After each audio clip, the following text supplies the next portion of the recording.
Pain. Is it a good thing? Is it a bad thing? Does it serve as a distractor? Or could it serve as a motivator? We are unpacking this hot topic today on Healthy Harmony.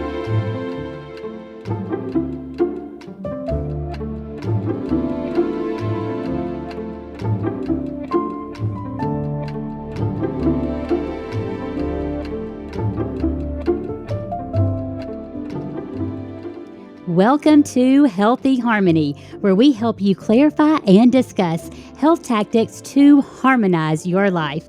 I am your host and health coach, Jennifer Pickett, and today my guest is John Rinehart. John is a business owner and a filmmaker. You may recognize his voice. He is the host of the very popular Hero Nation show. He is also a business coach. Now, behind his back, I call him a creative genius, but do not say this to his face because he might get the big head. John, thank you so much for joining me today on the Healthy Harmony show. Well, it's too late on the big head. It's too late, but I appreciate you having me on. Yes, I'm so glad you're here. So we're going to get right into this really tough topic. You have recently embarked on a health journey, and it's never easy to start. So let me ask you, what do you think makes it so difficult to get started on a health journey, to make those necessary changes? What makes it so challenging? I think I have struggled throughout my life with, being heavy, being super fit, always to an extreme, right? It was always one extreme or the other, never finding a fantastic balance in between stuff. And, then later on when you were, when I would get sick or I really need to kind of work on my health journey, as it were. Like I would end up like scrolling on Google through this like endless sea of dogmatic epitaphs on subjects of weight loss, and wading through like the mucks of like opinions and changing fads. And I'd be trying to do this through like the haze of my embarrassment and pain, which just honestly never was a fantastic combination. And honestly, so at some point I finally stopped, if you will, I almost stopped trying. And I started almost accepting, the fact that I was embarrassed, that it's almost like you turn almost a dead ear to that fact, right? You almost turn a dead ear to the pain that you're causing yourself, that you're causing others, because you can't constantly live in shame and embarrassment. So you end up just literally almost like just turning down the knob on it, just so that you can make it throughout your day. And that just allows the problem to grow. It's not actually dealing with the problem. So I don't know if that answered your question or not, but that was kind of my deal. No, I think that certainly answered my question, and I love the way you really summed that up. I think you described that so well, that there are so many extremes out there, and there's so many conflicting opinions, and it's very overwhelming when you try to start a health journey and you go out there and try to look for good, solid information, and it's very difficult to find, especially when you're struggling with, as you said, just that haze of embarrassment and pain. So tell me this: what have you learned about yourself as you have embarked on this health journey, and you've really taken control, and you've made some of those changes, some of those small changes that can lead up to big results? What have you learned about yourself? So that's a great question. I have learned a lot about, and I think I just touched on it earlier, my tendency to do extremes. And I would either be all in one way or all in the other, but I never understood health as a way of being. It was always an extreme, right?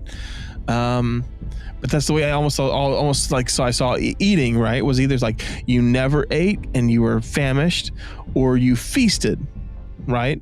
So you had that feast and famine kind of mentality, and kind of backing off from that and finding the small changes, the small things. I think that's one of the biggest things, right? You and I started making the food show, right? And one of the biggest things that I learned, right, from looking at that entire show and that series as we were building it and we were making it, is how many things were exactly the same as I would normally do them, and how oftentimes the health change was often something super small, right? It might be the difference in like making a zucchini lasagna, right? And just maybe not using quite as much cheese, or maybe, substituting the carb heavy pasta with zucchini instead of that pasta, which still tasted just as good, and it was still a fantastic lasagna. And it was just this one, it was just one little thing. And that one little thing done daily was the thing that like led more and more to success and feeling better and everything else. So I think that was the thing that I think I've learned the most about myself, is like keeping that pendulum in check. And oftentimes I think we do things out of reaction, right? And when we do stuff out of reaction, even like health choices, right? When we do it out of reaction, like normally it's from when we react to something, it's normally negative, right? It's very, it's not often that we react, great to something because we're like, oh, they told me I was amazing, I'm going to react to that in a positive light. That's not the way that normally works. So, for me, was learning how to get out of the fear-based mode, get out of the stress decision modes, and be able to make those decisions in a more logical, systematized, structured way in order that I could start seeing success. I love that. And I like how you put keeping that pendulum in check.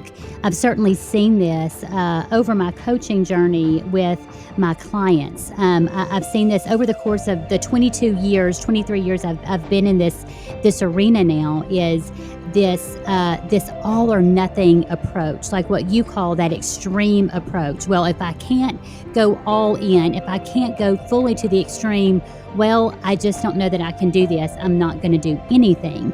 So I hear that just a lot from people. And even if they do go all in with a very extreme approach, that is most often that is temporary, right?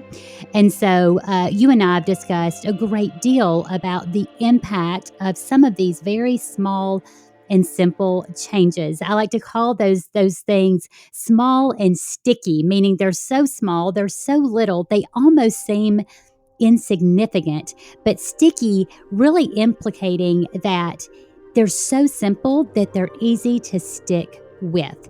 And those small and sticky changes can lead up to such big results.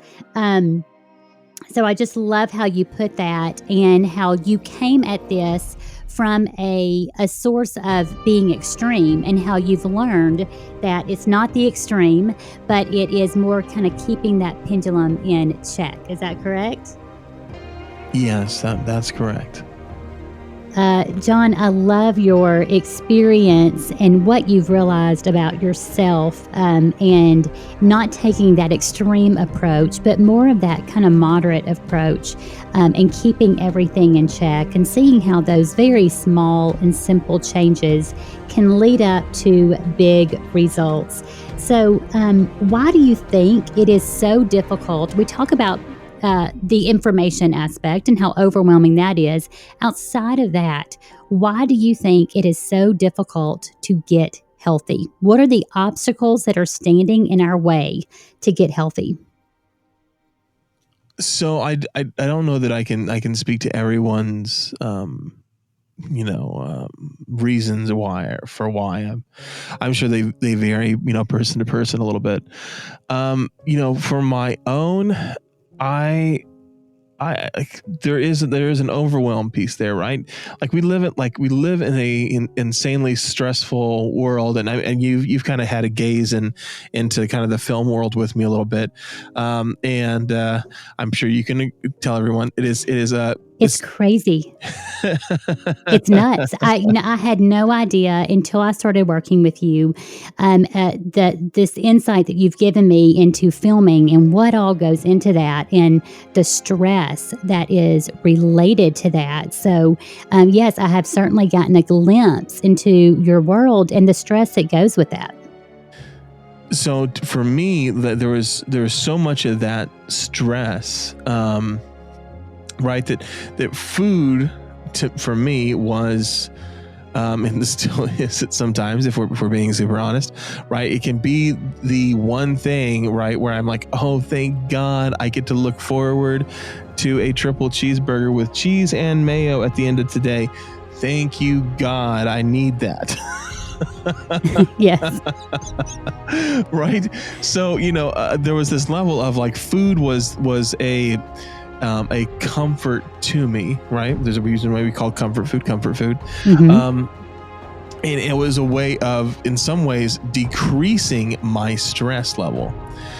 What I didn't realize was that I was hurting my body in such a way that it was actually increasing my stress level. It was increasing, my cortisol count. So like one of the ways that I'd been coping for so long with just crazy days, there are sometimes, we'd be filming for 18, sometimes 20 hours, and then you'd have to like come back and you'd work and for another like 2 hours, and then you might have like 2 hours of sleep, and then you had to go again, and you might do this for, unfortunately, you might do this for sometimes like maybe like a week, maybe 2 months at a time. And then you go into like editing and the post-production side, and you're trying to get stuff out to clients, and you're trying to manage multiple things at a time. And so like, my best friend during these times was a Red Bull, right? Coffee was not my friend. I didn't like coffee. I don't know if that was a good thing or a bad thing, but coffee was not my friend. I was like, give me a Red Bull.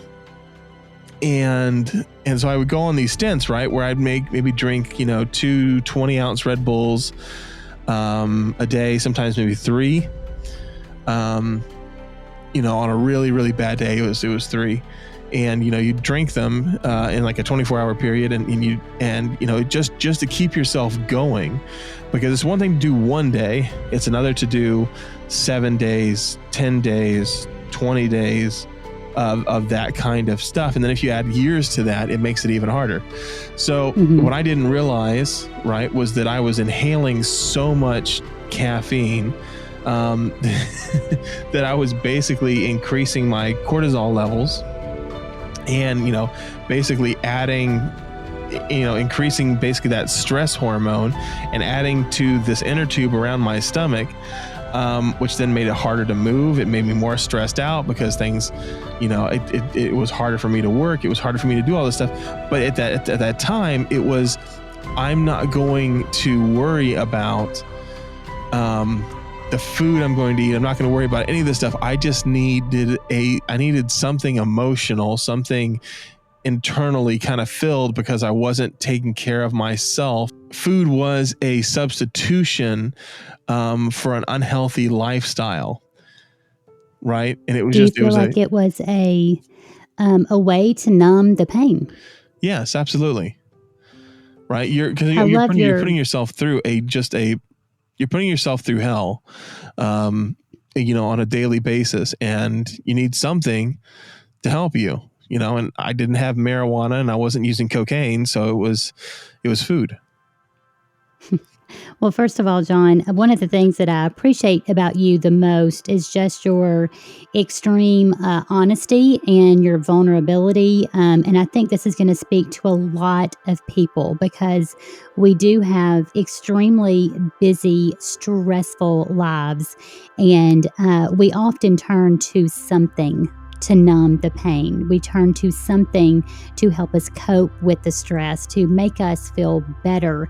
And so I think you've summed that up so well. Your struggle with turning to food for that comfort and turning to something like Red Bull for energy. And I think this is something that so many of us struggle with. This is something very, very common, unfortunately, and it wreaks havoc on our health. But it also just really opens up that question of what all are we turning to numb the pain. Instead of identifying the source of stress and working to manage the stress, we're turning to something else to manage the pain. So what do you think is a good plan of action? How can we manage the stress and not fall into these really bad habits?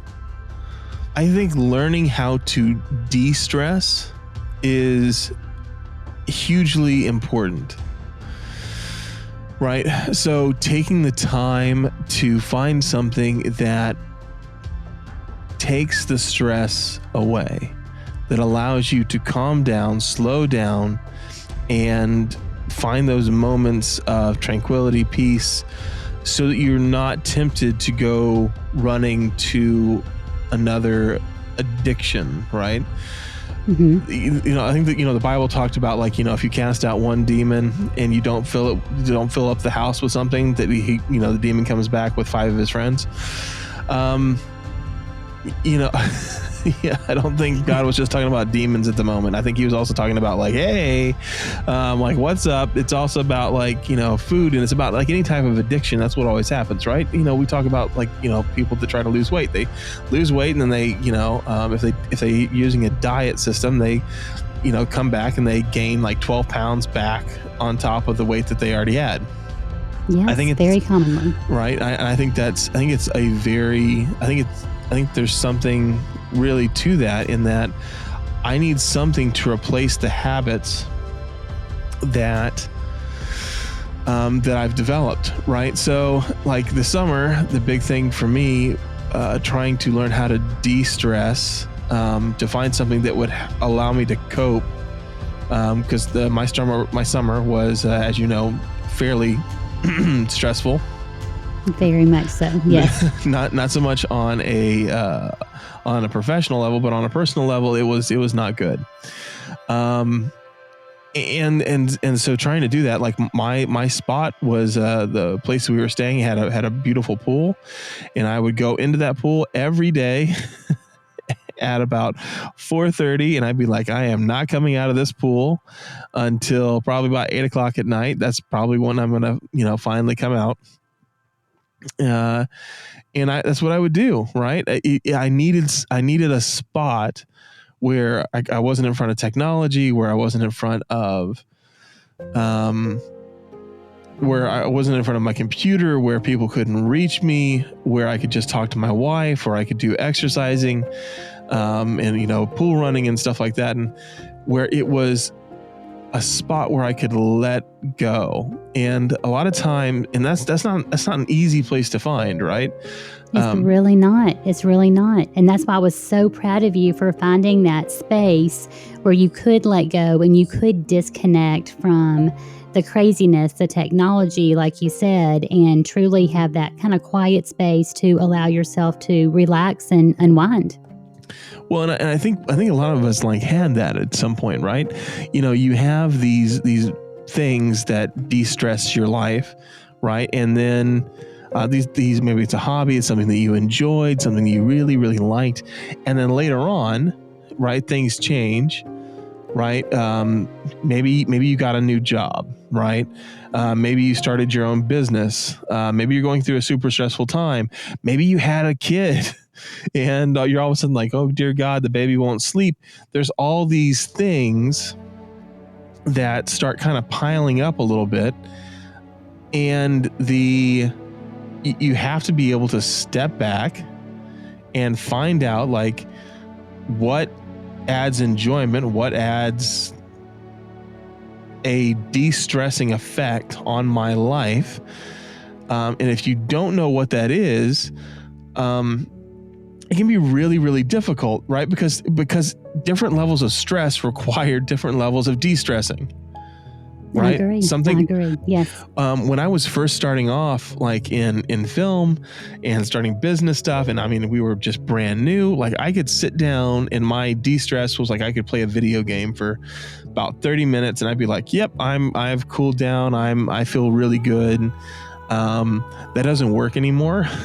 I wish it worked. There was a time where it was like, there was like, hey, I'm going to go hang out with my friends. And that was a good de-stressor. Well, it's not a good de-stressor anymore.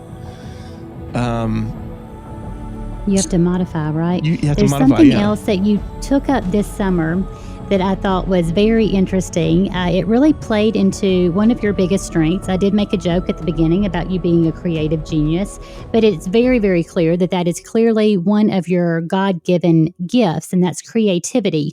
So I found it interesting this summer that you use that gift as a means of de-stressing. Can you tell me a little bit more about what you did to de-stress this summer by using your creativity? So this summer, what I started using was, the first thing I started doing was I actually started painting. Now I used to draw and paint a little bit when I was in high school. It was a way for me to, just kind of express myself. But as time has gone on, as life has gone on, I just really hadn't done anything like that.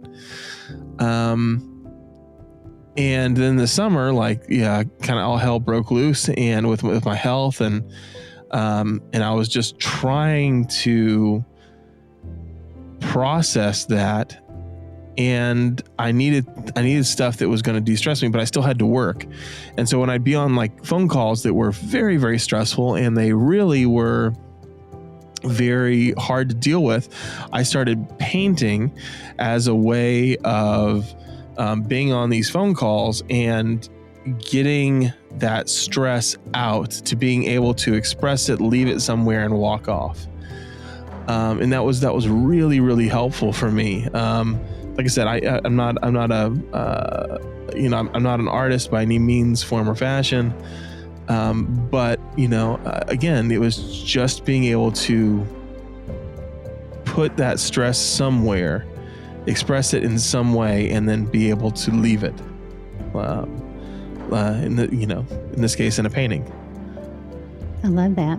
Now, something else you started doing this summer was writing as well. I know that you have written for some time now, but you started writing as a means of managing some stress. So I want to ask you a tough question, because reading some things that you wrote, you really dug deep, and these writings were honestly just left me speechless. You really revealed in there your struggles with your health for a great deal of time, and you revealed that you really kind of identified with your pain, that you had become so used to that pain that it had really defined you. So I want you to unpack that for me a little bit, what you meant by that and how you got to that place. So I think one of the pieces of writing that I shared with you was called "Proud of My Pain," and you can actually, we made a video of it. You can find it on Facebook. Just look for "Proud of My Pain," and you'll see a video of it. Really, it was this. So for me, it really was trying to process the complex emotions, and as much as sometimes I'm an external processor, or even like an internal processor, I found that like this was just too much, right? This was I was at a place where I was like, hang on, I need some time to work this out on paper, to be able to just adequately express it to my family, right? What I was going through, right? It's really hard. People, when you go through a really hard time and people are sitting there and they're like, hey, like, what's going on in your life? And you're like, I don't know. You don't even know where to start, right? It's so difficult. And in essence, this was my way of being able to explain to them what was going on inside my head. And I needed that extra time and that extra structure to be able to communicate effectively. So the idea that I started messing with was this idea of being proud of pain. And, I've always been a strong person. I've always been known as a very strong person, both physically, mentally, strong-willed. We're not going to interview your mother on this first podcast. Thank John. you. That's Thank for you. another Thank one. you. That's for Please a don't do that. subsequent podcast. Yes. So there was this thing, right, where I was like, this is really difficult. And people start saying things like, I just can't believe you're still doing that. There's this kind of disbelief, right? It's kind of like, you want to call it like the cowboy mentality, of sitting there like, I got, hit with a bull on the side of my head and got trampled 3 times and I'm still walking out of the rodeo. You have some of those stories. I do have some of those stories. Pretty extreme stories. Yes. Well, not with a rodeo, but this idea, and so you start becoming proud of your ability to bear pain, right? And so in this case, when I started gaining weight, and we're not talking like. We're not talking like a small amount of weight here. For your audience, like I'm a big guy. I've always been a big guy. I'm like 6'7", but when I crossed over right into like beyond 300 pounds into 300 and then 400, and people would make remarks that they'd be like, how much do you weigh? And I'm like, I weigh 400 pounds. And they're like, well, dang, you carry that really well. Like I'd have no idea that you were 400 pounds. I was like, yeah, no big deal. And I can still walk up the side of a mountain. I can still do whatever you do. No problem. Like I can still keep up with you, and that would change to 450 and then 500 and then 550 pounds. And then I'd still be like, yeah, I'm still on set 18 hours a day. I can still keep up with all of you people without any problem. And so you can hear that kind of that proud that I was proud that I could still be in pain. I could still be through suffering. I could still be in this mode. I could still get the job done, right? I could still work it all the way out. And then coming to this reality of I was, at some point, and it wasn't helped either by kind of like what you kind of like see around you, right? Because like we talk about, there's a lot of stuff where we talk about pain as if it's a really good thing, right? I used to love this like quote by Arnold Schwarzenegger, which was like, pain makes me grow. Growing is what I want. Therefore, pain is my pleasure. Interesting. Right? There are like all these kind of like quotes out there of talking about, pain is weakness leaving your body. And the no pain, no gain mentality, yeah, right? And there is something to that, right? Like even now, like through this entire process of understanding and coming to an understanding of what my pain has cost me, right? There's that I don't remember who said the quote, right? But it's like that pain is the breaking of the shell that encloses your understanding. Oh, wow. Right? So I'll say that again just so you got it, right? Yes, pain, yeah, your pain is the breaking of the shell that encloses your understanding. And there is a truth to that. There's a real truth to that, because even with all the pain that I went through, right? When I finally reached a point where my body was like, dude, you've really screwed up. Okay. And to give you everyone kind of an idea what that final thing was, I had been through a bunch of stressful stuff. And I had finally decided, I'm going to make this change. And I actually contacted you, and we just started on the health journey. Right. But I was still doing Red Bulls. I was still not getting nearly enough sleep.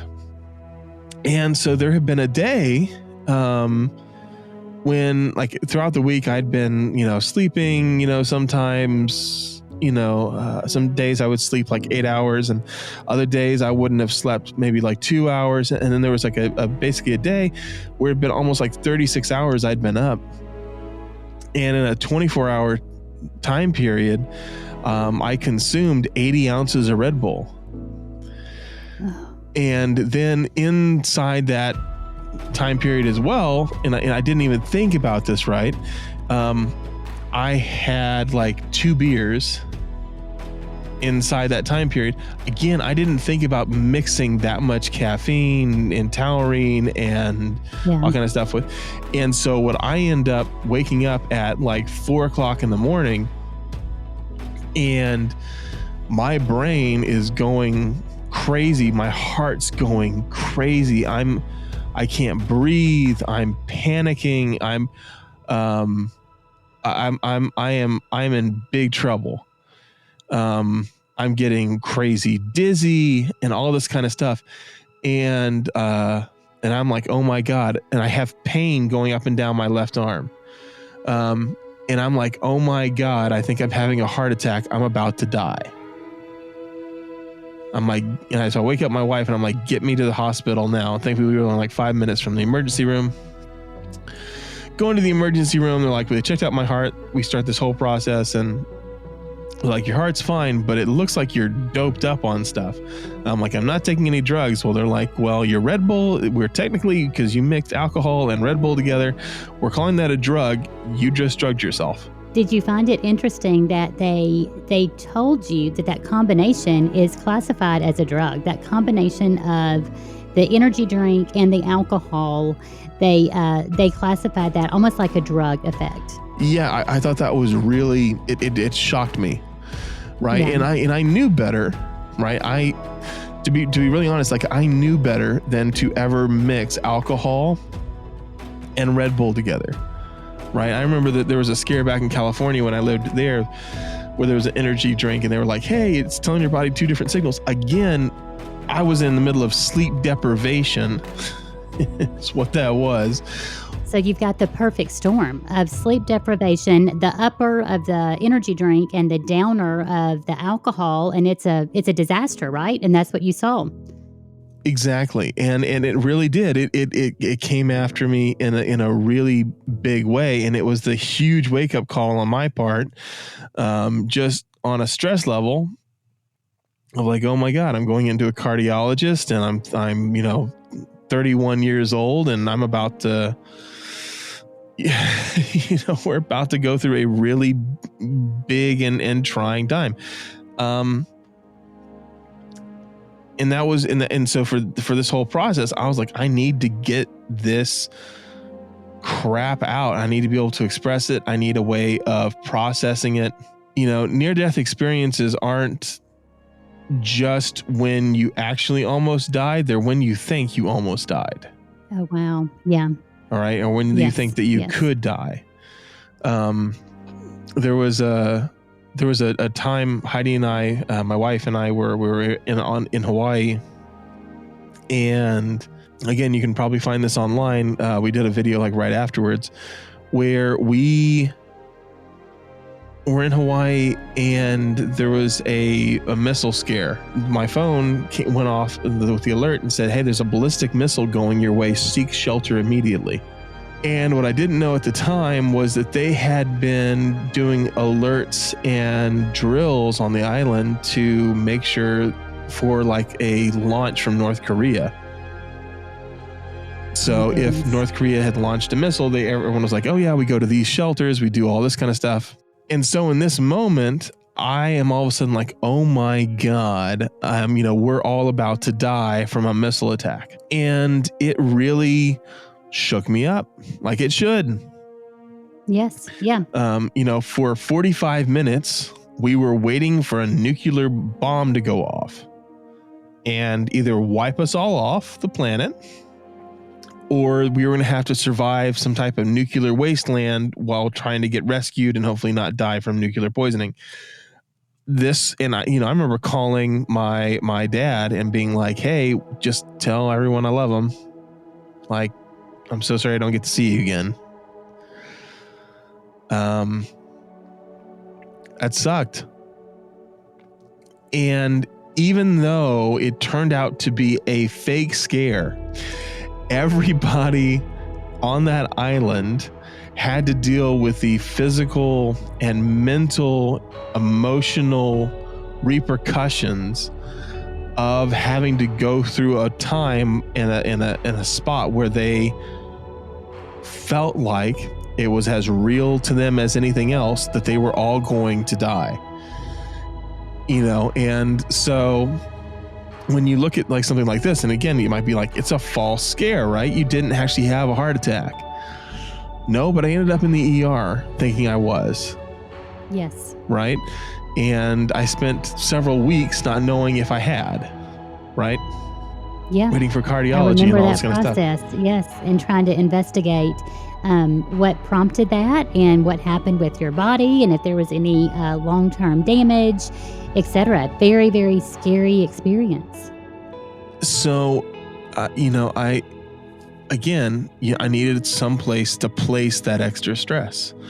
And in this case, writing and painting was a way for me to de-stress while I was trying to learn how to decrease the amount of stress in my life, learning how to make the lifestyle changes that were going to allow me to live longer. So does that help? I don't know if that answers your question. Yes. I felt like I just talked for a while. Most definitely. And again, it's one of my one of the things that I appreciate the most about you is just your vulnerability. And I think you vocalized something that is becoming very apparent to all of us, how we're definitely molded and shaped by our experiences and by our pain. And I love how you really wrap that up with two very large near-death experiences, how that pain really defines you and stuck with you. It's not just an experience and then you're over it and you move on. It really kind of molds you and defines you. So audience, I'm going to tell you this. This is something I really want you to read. So I'm going to have John put that on our discussion group on Facebook. It is fantastic. It will really open up your eyes. I think it is something that you will be able to relate to. I think certainly we are all moved by pain. But the question that I want to ask you is, are you distracted by pain or are you motivated by pain? And I would love for us to discuss that further. John, you have been a remarkable guest. I have loved your Thank you so much. Authenticity and you just giving us a very clear view of your health struggles. I know it has not been easy. Thank you so much for spending time with us today. Where can people find out more about you, John? So if people want to hear more of our stuff, they can always find me, John Franklin Rinehart on Facebook. They can look up my film company, which is Free Dream Studios. You can actually go to just youtube.com/Free Dream Studios. If you want to hear us online, the podcast that we have is The Hero Nation, and we help business owners and entrepreneurs just like you kind of learn tools and tactics to live more epic lives. And we do that weekly, and there's just a lot of stuff going on. So there's a lot of places to find me. And I look forward to seeing you there. I love it. Thank you so much. Also, remember to subscribe to us on your favorite platform of choice, like join us on Facebook, Instagram at Inspire Healthy Harmony. You can also join in on the discussion on our Facebook group and check us out at inspirehealthyharmony.com. Until next time.